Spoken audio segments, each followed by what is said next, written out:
ಮೋಸ ವಂಚನೆ ಮತ್ತು ಸುಳ್ಳು ಹೇಳೋದು ಬಿಜೆಪಿಯ ಕೆಲಸ ಆಗಿದೆ. ನೆಲದ ಕಾನೂನು ಪ್ರಕಾರ ಉತ್ತಮ ಆಡಳಿತ ನೀಡುತ್ತಿದ್ದೇವೆ. ಬಿಜೆಪಿಗರು ಹತಾಶೆಯಿಂದ ಇಲ್ಲ ಸಲ್ಲದ ಹೇಳಿಕೆಯನ್ನು ಕೊಡ್ತಾರೆ ಅಂತ ಬಳ್ಳಾರಿ ಸಚಿವ ಈಶ್ವರ ಖಂಡ್ರೆ ಈ ರೀತಿಯಾಗಿ ಹೇಳಿಕೆಯನ್ನು ಕೊಟ್ಟಿದ್ದಾರೆ. ಬಿಜೆಪಿ ಸರ್ಕಾರ ಅವನತಿ ಆಗ್ತಾ ಇದೆ, ಬಿಹಾರದಿಂದಲೇ ಅದು ಆರಂಭ ಆಗ್ತದೆ ಅಂತ ಹೇಳಿಕೆಯನ್ನು ಕೊಟ್ಟಿದ್ದಾರೆ. ಈ ಬಾರಿ ಬಿಹಾರದಲ್ಲಿ ನಮ್ಮ ಸರ್ಕಾರ ರಚನೆ ಆಗತ್ತೆ ಅಂತ ಭರವಸೆಯನ್ನು ಕೊಟ್ಟಿದ್ದಾರೆ. ಬಿಜೆಪಿ ನಾಯಕರ ಹತಾಶೆಯಿಂದಾಗಿ ಇಲ್ಲ ಸಲ್ಲದ ಹೇಳಿಕೆಯನ್ನು ನೀಡುತ್ತಾ ಇರುವಂಥದ್ದು. ಆದರೆ ಬಿಹಾರದ ಗೆಲುವು ನಮ್ಮದೇ ಅಂತ ಹೇಳಿದರು. ದೇಶಕ್ಕೆ ಮಾದರಿಯಾದಂತಹ ಆಡಳಿತ ಕೊಡ್ತಾ ಇದ್ದೇವೆ. ಹೀಗಾಗಿ ಭಾರತೀಯ ಜನತಾ ಪಕ್ಷದ ನಾಯಕರುಗಳು ಹತಾಶರಾಗಿದ್ದಾರೆ. ಹತಾಶರಾಗಿ ಇಲ್ಲ ಸಲ್ಲದ ಹೇಳಿಕೆಗಳನ್ನು ಕೊಡ್ತಾ ಇದ್ದಾರೆ. ಅದನ್ನು ಖಂಡಿಸ್ತೇನೆ. ಜನ ಅರ್ಥ ಮಾಡಿಕೊಂಡಿದ್ದಾರೆ. ಮತ್ತೆ ನಮ್ಮ ಸರ್ಕಾರಕ್ಕೆ, ನಮ್ಮ ಪಕ್ಷಕ್ಕೆ ಜನ ಬೆಂಬಲ ಇದೆ.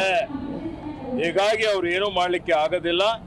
ಮುಂದೆ ಜಿಲ್ಲಾ ಪಂಚಾಯಿತಿ, ಬೆಂಗಳೂರು BBMP ಚುನಾವಣೆಗಳು ಬರ್ತಾ ಇದೆ. ಅದರಲ್ಲೂ ಫಲಿತಾಂಶ ನಮ್ಮ ಪರನೇ ಬರ್ತದೆ. ಇಡೀ ದೇಶದಲ್ಲಿ ಒಂಥರ ಕಾಂಗ್ರೆಸ್ ಪಕ್ಷದ ಬಿರುಗಾಳಿ ಎದ್ದಿದೆ. ಬಿಹಾರದಲ್ಲಿ ಮೊನ್ನೆ ರಾಹುಲ್ ಗಾಂಧಿ ಅವರ ನೇತೃತ್ವದಲ್ಲಿ ಏನು ಯಾವ ರೀತಿಯಲ್ಲಿ ಜನಬೆಂಬಲ ಅಲ್ಲಿ ಬಿಹಾರದಲ್ಲಿ ತೋರಿಸಿದ್ದಾರೆ. ಇವತ್ತೇನಾದ್ರೂ ನಾವು